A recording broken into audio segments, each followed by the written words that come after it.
Hi hello welcome back to our channel challenging couples. ఎలా ఉన్నారని అందరూ బాగున్నారని అయితే బాగున్నా. మీరు అందరూ బాగుండాలని మనస్ఫూర్తిగా కోరుకుంటున్నాను. ఈ రోజు ఇడ్లీ మిక్స్తో ఇడ్లీలు ఏ విధంగా రెడీ చేసుకోవాలని చూపించేస్తాను. ముందుగా ఒక కప్పు ఇడ్లీ రవ్వ తీసుకున్నాను అనమాట.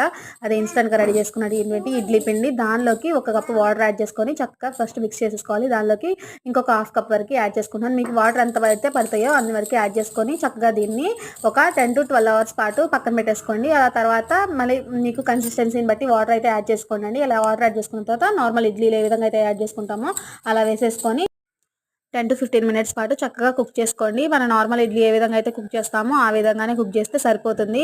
చూసారు కదండి ఏ విధంగా సాఫ్ట్గా అయితే ఇడ్లీలు అయితే మనకి రెడీ అయిపోయినాయి. బిజీగా ఉన్న వాళ్ళకి అండ్ హౌస్ వైఫ్స్కి అయినా సరే ఎవరికైనా సరే ఈజీగా ఉంటుందండి ఇలా చేసుకుంటే. ఒకసారి ట్రై చేయండి. ఏ విధంగా వచ్చింది అనేది నాకు కామెంట్ సెక్షన్లో మెన్షన్ చేయండి. ఈ ఇడ్లీ మిక్స్ మీకు రెడీ చేసి పెట్టుకుంటే కనుక ఒక 6 months పాటు చక్కగా స్టోర్ ఉంటుందండి. Thank you for watching.